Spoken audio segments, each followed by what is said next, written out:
अस्सलामुअलैकुम दोस्तों, आज की वीडियो में हम आपको दिखाएंगे कि ड्रामा सीरियल अर्तुगरुल गाज़ी के चौथे सीज़न की 11वीं एपिसोड में क्या कुछ होगा। वीडियो की तफसील में जाने से पहले आपसे छोटी सी रिक्वेस्ट है कि इस वीडियो को लाइक कर दें और हमारे चैनल को सब्सक्राइब कर दें। दोस्तों, इस किस्त के शुरू में आप देखेंगे कि सिमको रात के वक्त जंगल में एक जगह बैठकर खुद पर अफसोस कर रहा होता है कि वहाँ पर अर्तुगरुल अपने साथी अज़ीज़ और बाकी सिपाहियों के साथ पहुँच जाता है। अर्तुगरुल को अपने सामने देखकर सिमको कहता है कि मैंने तुम्हारी जान बचाई और तुम मेरे मकरूज़ हो। अब इस पर अर्तुगरुल सिमको से कहता है कि तुमने मेरी जान बचाई, तो जान बचाने के बदले में क्या लोगे मुझसे। इस पर सिमको कहता है कि अगर तुम मुझे सोना दोगे तो मैं तुम्हें ये बता दूंगा कि तुम पर हमला किसने किया। ताहम इसी दौरान आरस का कमांडर लोकास अपने सिपाहियों के साथ वहां हमला कर देता है, जिस पर सिमको को तीर लगता है और इसी दौरान अर्तुगरुल अपने साथियों समेत लोकास और उसके सिपाहियों से लड़ना शुरू कर देता है। इस लड़ाई के दौरान सिमको एक घोड़े पर सवार होकर वहां से भाग जाता है। इस पर अज़ीज़ अर्तुगरुल से कहता है कि सिमको भाग गया है, जिस पर अर्तुगरुल अज़ीज़ को वहां मौजूद एक ज़ख्मी सिपाही की तरफ इशारा करते हुए कहता है कि कोई बात नहीं, अगर सिमको भाग गया है तो हम सब कुछ इस ज़ख्मी सिपाही से जान लेंगे। इसके बाद चावदार कबीले का मंजर दिखाया जाता है, जहाँ इस्लाहान खातून बहादुर साहब को अपने खेमे में बुलाकर कहती हैं कि अगर आपने मेरे कबीले का अमन बर्बाद करने की कोशिश की तो मैं आपको कबीला बदर कर दूँ। इस पर बहादुर साहब जवाब देते हैं कि मैं यहाँ रियासत के फरमान पर आया हूँ, मुझे यहाँ से कोई भी वापस नहीं भेज सकता। मज़ीद कहते हैं कि मैं भी इस कबीले का सरदार हूँ और बहुत जल्द तुमसे इस कबीले की सरदारी भी छीन लूँगा। फिर चाहे अर्तुगरुल भी ज़िंदा होकर वापस आ जाए, मुझे इस कबीले पर सरदारी करने से कोई नहीं रोक सकता। इसके बाद बहादुर साहब इस्लाहान खातून के खेमे से वापस चले जाते हैं।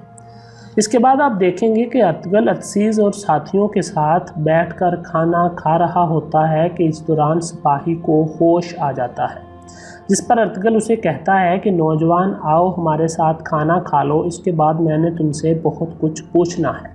इस पर वो ज़ख्मी सिपाही कहता है कि मुझसे कुछ भी जानने की तवक्को ना रखो, मैं तो सोने की तलाश में निकला हूँ और कुछ नहीं। इस पर अर्तुगरुल उसके करीब आकर उसे मारता है और पूछता है कि बताओ तुम कौन हो, मुझे और सिमको को पकड़ने के लिए तुम्हें यहाँ किसने भेजा है। इस पर वो ज़ख्मी दोबारा बताता है कि मुझे ईसा की कसम मैं कुछ नहीं जानता। इस पर अर्तुगरुल उसे मज़ीद मारता है और वो ज़ख्मी फिर से बेहोश हो जाता है। इसके होश में आने पर अर्तुगरुल दोबारा उससे पूछता है कि तुम्हें किसने मेरे पीछे भेजा। इस पर वो कहता है कि मेरे मुंह से सिर्फ खून ही निकलेगा, इसके सिवा कुछ नहीं निकल सकता। इस पर अर्तुगरुल उसके कंधे में अपना खंजर मारकर उसे घुमाता है, तो दर्द की वजह से वो सिपाही बताना शुरू कर देता है कि मुझे कमांडर आरस ने भेजा है।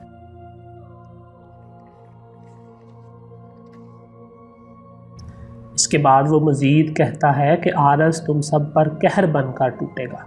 जिस तरह इसने तुम पर हमला किया, ऐसे ही इसकी तलवार का मज़ा हर तुर्क चखेगा। इस पर अर्तुगरुल उसे कहता है कि मैं वो कला जिसे तुम महफूज पनागा समझते हो, इसे तुम्हारे लिए जहन्नम बना दूँगा। इसके बाद अर्तुगरुल उसको अपने खंजर से कत्ल कर देता है।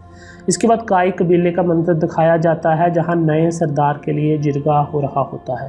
हाइमा खातून सरदारान से तबीब आरफ और जुलजान के इंतखाब के लिए अलहदा हाथ खड़े करवाती है। कबीले के ज़्यादा सरदारान जुलजान की हमायत पर अपने हाथ खड़े करते हैं, जिस पर हाइमा खातून ये ऐलान करती है कि आज से इस कबीले के नए सरदार जुलजान। अल्लाह करे कि उनका किया हुआ हर फैसला कबीले की सलामती के लिए बेहतर हो। इसी दौरान तबीब आरफ से एक सरदार पूछते हैं कि क्या आपको कुछ कहना है। इस पर तबीब आरफ सरदारान को मुखातब करके कहते हैं कि तुम्हारा मुंतखब करदा सरदार तुम्हारी ही अक्कासी करता है, और फिर तबीब आरफ खेमे से बाहर चले जाते हैं।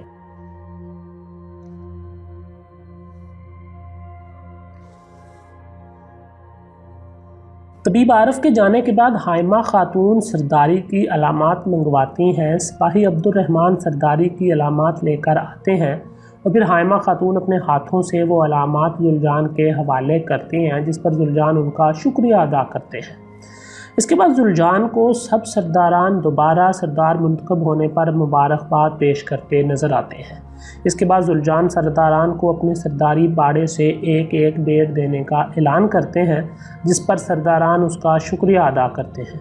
इसके बाद वो तमाम सरदारान से मुखातब होकर कहते हैं कि बहुत जल्द सराय और हानली बाज़ार फ़रोख्त हो जाएगा और इसके बाद हम वापस हिजरत कर जाएंगे और काई कबीला फिर से एक हो जाएगा। इसके बाद अर्तुगरुल को अदसीद से बातचीत करते दिखाया जाता है। अर्तुगरुल उसे कहता है कि हमें जल्द अज जल्द कबीले वापस जाना होगा ताकि आरिस के फैलाए हुए इंतशार को रोका जा सके। इस पर अदसीद अर्तुगरुल से पूछता है कि अब आपका क्या करने का इरादा है, जिस पर अर्तुगरुल कहता है कि मैं काला चैसार किले को फतह करने जाऊंगा और मनहूस आरिस का सर कलम करके उसकी लाश शहनशाह की तरफ भिजवाऊंगा। पर अदसीद अर्तुगरुल से कहता है कि मैं आपके लिए किले में से मालूमात हासिल करने के लिए जासूस बनकर किले में दाखिल हो जाऊंगा, जिस पर अर्तुगरुल उसका शुक्रिया अदा करता है। इसके बाद अदसीद और अर्तुगरुल कबीले वापसी के लिए घोड़ों पर सवार होकर निकल पड़ते हैं। दूसरी तरफ आरिस एंथियूस की गार में सिमको का इंतज़ार कर रहा होता है कि उसका एक सिपाही आकर उसे बताता है कि अभी तक सिमको का कोई पता नहीं चला। इस पर आरिस गुस्से से वहां पड़ा हुआ मेज़ गिराता है और सिपाही से कहता है कि दफ़ा हो जाओ और हर हाल में उनको तलाश करो।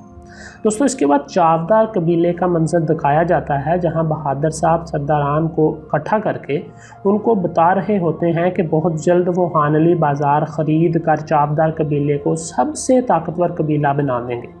इसी दौरान वहां एक सिपाही खबर लेकर आता है कि काई कबीले वालों ने जुल्जान को फिर से अपना सरदार मुंतखब कर लिया है। इस पर बहादुर साहब खुश होकर कहते हैं कि अब दुश्मन के ख़िलाफ़ चावदार के परचम को लहराने का वक्त आ गया है। इसके बाद वो तमाम सरदारान में अपनी हमायत करने पर सोना तकसीम करते हैं। इसके बाद काई कबीले का मंजर दिखाया जाता है, जहां सब कबीले वाले मरकज़ी खेमे के बाहर खड़े होते हैं। इसी दौरान जुल्जान खेमे से बाहर आते हैं और लोगों से मुखातब होकर कहते हैं कि मैं अब इस कबीले का नया सरदार हूँ। मैं हानली बाज़ार उतने पैसों में बेचूंगा जिससे हमारे कबीले के हालात बेहतर हो सकें। इसी दौरान सिपाही बाबर गुस्से में आकर जुल्जान को मुखातब करके पूछते हैं, पहले कभी हमने लड़ाई से हासिल किया हुआ अपना इनाम बेचा है जो अब बेचना जायज़ हो गया हमारे लिए। इसके बाद सिपाही बाबर मज़ीद कहते हैं कि हम कभी भी अपने शोहदा का बदला लिए बगैर नहीं रहे, तो अब हम अपने शहीदों की कब्रें कैसे छोड़कर जा सकते हैं।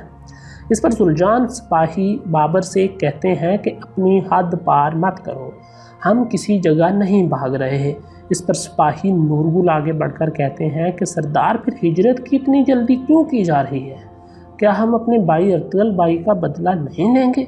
इस पर जुल्जान नूरगुल से कहते हैं कि नूरगुल सिपाही, एक सरदार के फैसले पर आप कब से सवाल उठाना शुरू हो गए हैं।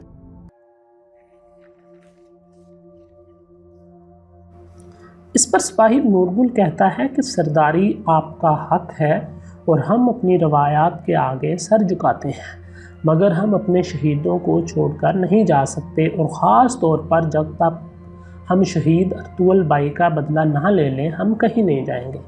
इस पर जुल्जान कहते हैं कि मेरा फ़ैसला हतमी है और किसी सूरत भी अपना फ़ैसला तब्दील नहीं करूँगा। ये कहकर जुल्जान अपने खैमे में वापस चला जाता है और यूँ इस एपिसोड का इख्तिताम हो जाता है। दोस्तों, उम्मीद है कि आपको आज की वीडियो पसंद आई होगी। अगर वीडियो अच्छी लगे तो अपनी कीमती राय का इज़हार कमेंट बॉक्स में ज़रूर करें। हमारी मज़ीद वीडियो से बाखबर रहने के लिए हमारे चैनल को लाजमी सब्सक्राइब करें। अगली वीडियो तक के लिए अल्लाह हाफिज़।